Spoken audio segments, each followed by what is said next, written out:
Hello guys, I welcome you all once again on my channel. In this video, you will learn about revisiting rational numbers. Okay, और ये last part है हमारे chapter real numbers का of class 10th mathematics. इसके बाद मैं आपके लिए सेकेंड चैप्टर्स के लिए वीडियो बनाना स्टार्ट कर दूंगा और जल्दी अपलोड करता रहूँगा अब मैं, क्योंकि मेरा पूरा फोकस यही है कि आप लोग जल्द से जल्द जितना ज़्यादा कोर्स कर पाएँ, जितना जल्दी उतना अच्छा रहेगा, ताकि जब भी स्कूलें खुलेगी तो आपको पढ़ाई में कोई दिक्कत नहीं आएगी, खासकर मैथ्स में। तो यहाँ हम क्या पढ़ने वाले हैं, ये देखो। यहाँ हम पढ़ने वाले हैं कि जब हम किसी नंबर जैसे 5/8 5/8 नहीं, आप P/Q का एग्जाम्पल लो। P/Q है तो ये टर्मिनेट कब होगा, हमें पता कैसे पड़ेगा कि ये टर्मिनेट है या टर्मिनेट नहीं है। तो वो हम देखेंगे कि ये टर्मिनेट है या ये टर्मिनेट नहीं होगा। तो देखो, अगर Q को यदि हम 2m इंटू 5n की फॉर्म में अगर हम लिख पाएंगे तो ये नंबर ज़रूर टर्मिनेट होगा।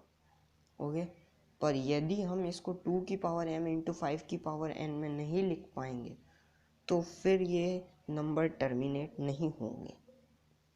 ठीक है, P/Q की फॉर्म में अगर Q को हम 2m इंटू 5n में एक्सप्रेस कर सकते हैं तो नंबर टर्मिनेट होगा, वरना नहीं होगा। जैसे इधर देखो, 17/8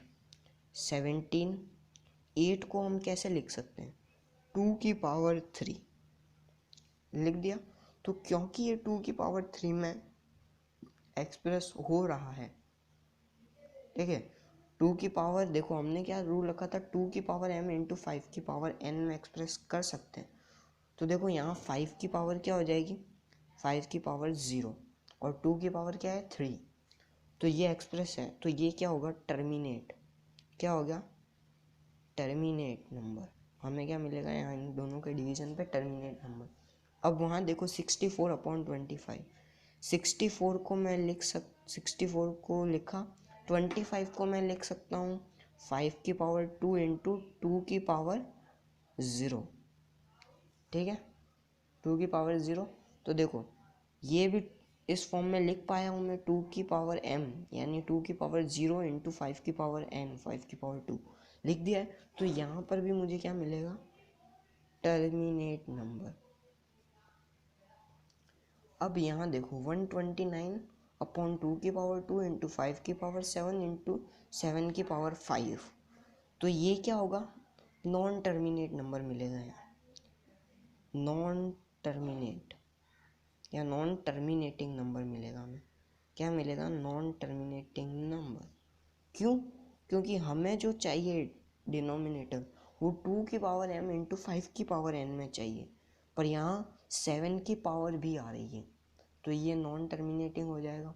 अब यहाँ देखो 77, 210 को मैं कैसे लिख सकता हूँ, 2 इंटू 2 से किया 105, फिर ये होगा 3 से होगा, 3 से कितनी बार 35, फिर ये 5 से होगा और फिर ये 7 से होगा। तो ये देखो ये भी यहाँ पर नहीं हो रहा है, 2m इंटू 5n में लिख तो दिया है, पर ये 3 इंटू 7 की पावर 1 भी दे रहा है हमें, 3 की पावर 1 इंटू 7 की पावर 1 भी दे रहा है। तो ये भी हमें क्या देगा, non terminating number, non terminating number. Okay, तो ये हमें क्या दे देगा, नॉन टर्मिनेटिंग नंबर।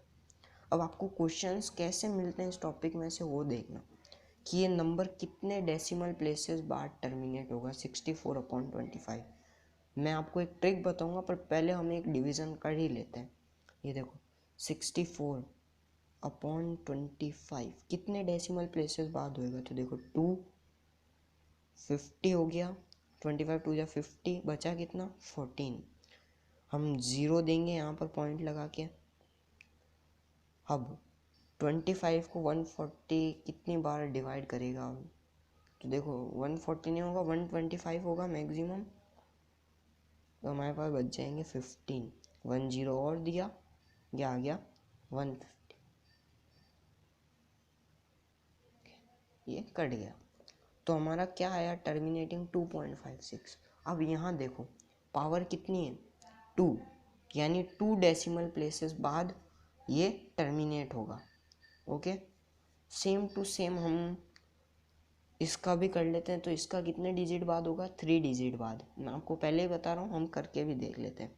17/8, तो 2 1 बचा, 0.2 से किया 2 बच गए, फिर 0 दिया, 2 से किया 16 हो गया, सॉरी वहाँ 1 हुआ है, 2.1, ठीक है। यहाँ पर 1 से किया हमने तो 8 आया, फिर 2 बच गया, 0 दिया, 8 2 जा 16, कितना बचा 4, और यहाँ 5, तो कितना आ गया, 0 दिया था, 8 5 जा 40 कर दिया। देखो 8 को हमने 17 से डिवाइड किया, 2 जा हुआ तो क्या आया 16, बचे कितने 1, 0 दिया पॉइंट लगा के, फिर हमने 8 को 1 जा किया तो 8, 2 बच गए, 0 दिया, फिर 8 2 जा कितनी बार 16 में जाएगा तो कितना बच जाएगा 4, फिर 0 दिया, फिर 5 जा किया, 8 5 जा तो क्या आ गया 40।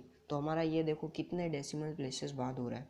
तो आप देखेंगे कि 1 2 5, 1 2 और 5 पीछे, यानी 3 डेसिमल आगे डेसिमल लगा हुआ है, 3 डेसिमल प्लेसेस आगे डेसिमल है। तो हम पहले ही बता चुके थे अपना कि कैसे। तो ये क्वेश्चन आता है टर्मिनेटिंग नंबर है या नहीं, ये बताओ। अगर टर्मिनेट है तो वो नंबर, अगर टर्मिनेटिंग नंबर है तो नंबर भी बताओ डिवाइड करके, ठीक है। तो आपको टर्मिनेट भी करना पड़ सकता है। लाइक इसका टर्मिनेशन क्या है हमारे पास 2.125। ओके, तो ऐसे ही आप प्रैक्टिस करें एनसीईआरटी के भी क्वेश्चन। ये हमारी लास्ट एक्सरसाइज इसी पे बेस्ड है पूरी। और रैशनल इरेशनल नंबर पता लगाना है वो आप कर लेंगे आई थिंक, और नहीं कर पाए तो मैं बता देता हूँ कि अगर number non terminating non repeating है तो वो सिंपली इरेशनल हो जाएगा, ठीक है। अगर वो नॉन टर्मिनेटिंग नॉन रिपीटिंग है तो वो इरेशनल नंबर हो जाएगा। नॉन टर्मिनेटिंग है और रिपीटिंग है पर, तो वो रेशनल नंबर कहलाएगा। बुक में दिए हुए हैं ऐसे question. Last question I think exercise का लास्ट क्वेश्चन जो है, थर्ड क्वेश्चन, वो थर्ड या फोर्थ कौन सा है देखना, वो इसी पे बेस्ड है। नॉन टर्मिनेटिंग टर्मिनेटिंग इरेशनल है इरेशनल है बताओ। तो आप करना, ट्राई करना, नहीं आए तो कमेंट सेक्शन में बताना। Thank you.